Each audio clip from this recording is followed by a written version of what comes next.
Hey, so do you feel like you're doing everything you can to overcome social anxiety? You're doing therapy, you're getting up every day and you're meditating, you're getting up every day and you're journaling once, maybe even twice a day. You're layering in toastmasters, improv, you're doing everything under the sun. But you hit that wall eventually.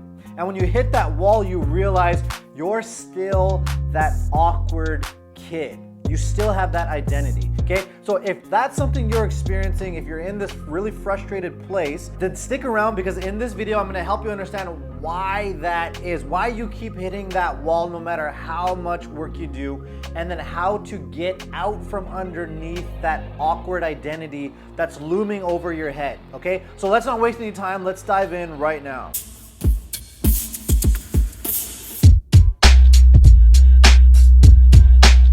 So if you're new to my channel, welcome. My name is Rubin and I help individuals eliminate their social anxiety attacks, okay? So the blank mind, the racing heart, the feeling like you can't breathe, the urge that you want to run and escape the situation, and that embarrassing shaky voice, okay? So if that's something you struggle with, consider hitting that subscribe button. There's a bell notification beside it.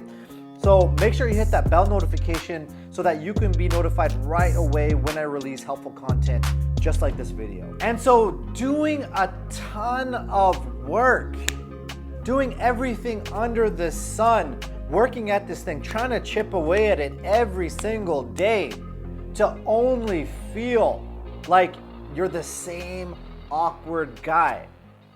That can make you feel absolutely hopeless. That can make you feel like you're stuck with this social anxiety forever, right? Now, I want to help you understand why that is. Why you're doing all of this work, but you're not truly changing on a fundamental level from the inside out. You're not truly changing. The reason that is because you're still living as a reaction to your past, okay? And what happened? What's happened to you in the past, okay? The bullying that you went through, okay? When you were being targeted in elementary school or high school, and it made you feel like there's nowhere safe to turn to. Constantly looking over your shoulder because you don't know when you're gonna be targeted next. You don't know when you're gonna be put on the spot next. You didn't know when you were going to be humiliated next, okay? Or perhaps maybe you were in the classroom and it was the teacher that was putting you on the spot and embarrassing you in front of the class. Or maybe it was your upbringing. Maybe you were constantly being put down and criticized by your parents, okay? Shamed, embarrassed, criticized. Nothing you ever did was good enough, okay? Or maybe they made you feel like you have no value. Your opinions don't matter. What you have to say isn't important. What you think and what you feel is not important, okay? So that is in your past. And you're still trying to prove that you're worthy. Why? Because these past experiences made you feel unworthy. They affected your self-esteem on such a deep fundamental level, okay? So I want you to think about it this way. If you could think about that very confident guy, you know, when you're in the social gatherings, the guy that's just fully present, engaged, talking to other people. He doesn't have a worry in the world. He's fully embodied, present, okay? He doesn't even notice that you're watching him. That's how in the moment it is. And if you were to pull that guy aside, so you pull that confident guy aside and you ask him like, hey, do you ever worry about, you know, putting yourself out there? Are you worried that you're gonna get humiliated? Are you worried that you're gonna get embarrassed? His response is going to be, why would I worry that I'm gonna be humiliated, okay? It doesn't exist within his psyche. It doesn't exist within his thought process, right? And then when you ask another question, say maybe you ask, well, aren't you worried about coming across as awkward, or the situation's gonna be really awkward and turn awkward? His response is gonna be something like, well, isn't that a part of life? Isn't that a part of social interactions? Things get awkward here and there. Isn't that what being human is all about? He just doesn't have energy on this being awkward. And so the point I'm trying to make is that your experiences, they shape who you are. And I get it, when you're struggling with social anxiety, all you want to do is be normal. There's this deep jealousy inside. Why can't I just be like that guy? Why can't I just be normal like that guy? The reason you can't be like that guy in this moment, I'm not saying it's never going to happen, and we're going to get to how to shift this in just a bit. The reason at this point why you can't be like that guy is because of your experiences. And so you must shift your goal here. You must shift your recovery mindset, because it's absolutely possible to be normal, okay? But how you become normal is to stop caring about being normal, is when you lose the desire to be normal. And this is going to be counterintuitive, so let me explain. And so one of our students that came through Trigger Free, his only goal was to be normal. I know exactly how that feels. That was my only goal in life. I didn't care about money, career, status, nothing. My only goal was to be normal. And he had the same goal when he started the program, okay? And he had been through some past experiences, which we'll talk about in just a bit. But ultimately, he couldn't make eye contact. I just can't make eye contact. It feels like I'm just staring into the sun. It's too overwhelming. My mind goes completely blank in conversations. I get blush in the face. I just cannot speak to people. It makes me feel so inferior. Okay? Why? Because of the past experiences that he went through. And so remember what I said previously. You cannot live your life as a reaction to what happened to you in the past, or else that's going to lock in this awkward identity. Okay? So what did my student do? Because of these things that he went through in the past, made it so he couldn't make eye contact in his present moment, what would he do? He would try to overcompensate by practicing eye contact. And he was telling me he would go online, and there was a guy online that would just hold eye contact through the video.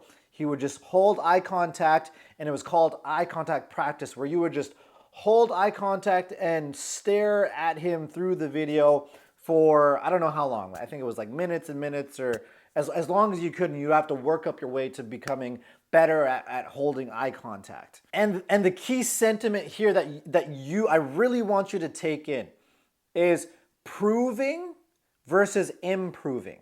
Proving versus improving, okay? So when those things happen to you in the past, they set you on the path of proving you're worthy. And they make you fixate on these superficial things like eye contact. But eye contact is not the problem. And let me help you understand why. This student in particular, a lot of his social anxiety came from when he was in high school. And so one of the experiences that he had was that he was attracted to, him and this girl were attracted to each other, and they were flirting back and forth, but he didn't know she had a boyfriend. So she was being shady, right? She had a boyfriend, and what happens? The boyfriend finds out. Okay, so the boyfriend finds out, he comes, he rounds up all of his buddies, they come, and they rush my student at his locker. Okay, so they rush him, there's threats, there's a physical altercation, okay? And so what does he take on in that moment, okay? It's not safe around. It's not safe. He carried a lot of shame after the fact. There's something wrong with me. I got singled out, and he couldn't hang out with the cool crowd anymore. He took on this feeling like I don't belong, and the world isn't a safe place. Okay, that is the past experience that was causing. Think about it. So when he's in his current life and he's trying to make eye contact with somebody, he's thinking, I can't tell. Does this guy want to fight me? Is there, he feels that constant not safe environment, and he can't get his body to calm down because of what happened in the past. Okay. Is this going to be a physical altercation? Like, is he trying to joke and connect with me? Or is he trying to go at it? Is he making some sort of threats under the radar here? And his body was just in too high alert to be able to discern the difference, because he was no longer able to be present in those moments. And so again, this is hindsight, okay? So this is after we work through the whole process and we figure out exactly what's going on, okay? But in the moment, all he knows is, I cannot make eye contact. I don't know what the hell's wrong with me. I just can't even make eye contact with some random coworker. I can't make eye contact. There must be something wrong with me. I'm just this weirdo. So if I can't make eye contact, obviously I need to go and learn how to make eye contact. But eye contact is not the problem. The problem is this old program that's running in his mind subconsciously. He's not aware of it, okay? This old program where he's getting circled and surrounded and threatened by a group of guys, okay?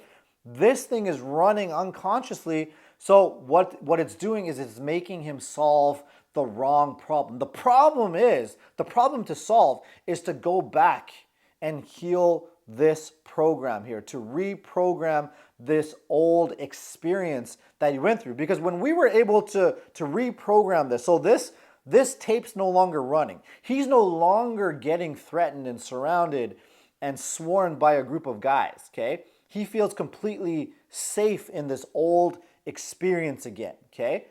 When he does that, eye contact becomes completely natural. Why? Because that's part of being human. We all intuitively know how to connect with each other, okay? Any human being, remember that confident guy that we were talking about earlier, that confident guy who doesn't have those past traumatic or painful experiences that completely shifted their personalities and their beliefs about themselves and the world. So in the absence of that faulty programming that happens as a result of those past experiences, in the absence of that, it's very natural. You're gonna make eye contact very naturally. You're gonna know how to connect with people. You're not gonna have to worry about what to say next because you're gonna be so connected that you intuitively are curious and you know how to connect with the other person and how to keep that connection going, but also how to deepen the connection as you're interacting with that person. And so the most important thing is you don't wanna hammer at action and hammer at that external thing. Okay, yeah, you can't make eye contact, but it's not about the eye contact. Or hey, maybe you struggle, you're in your head thinking of what to say next, okay? But thinking of what to say next, it's not the actual problem. So instead, the focus, you want to shift it to the young child that got bullied or got humiliated, or the teenager that went through those experiences, the teenager that got into all those physical altercations. Okay, the teenager or the child that got criticized and put down and shamed and embarrassed, okay? You want to turn your attention over here. Because when you can give this young child, your inner child or your inner teenager, if you can give him what he needs and have this resolved, there's nothing to prove anymore. And when there's nothing to prove anymore, you're no longer going to be that awkward guy trying to prove himself and trying to prove that he belongs and trying to prove that he's worthy. Okay, so and if you want to learn more on how to deal with this old faulty programming and trying to heal this aspect, then I highly recommend downloading your free guide. I'm going to link it below the video. I highly recommend going through that. It's a 5-step process that's gonna show you how to reprogram this whole thing so that you can be set free, so that you can be unlocked from your past experiences and then navigate in the world as your true authentic self, as your adult self, and not as the child and teenager that you have been. And also, if you're in need of more support, you can join my Facebook group. I'm gonna link it down below the video.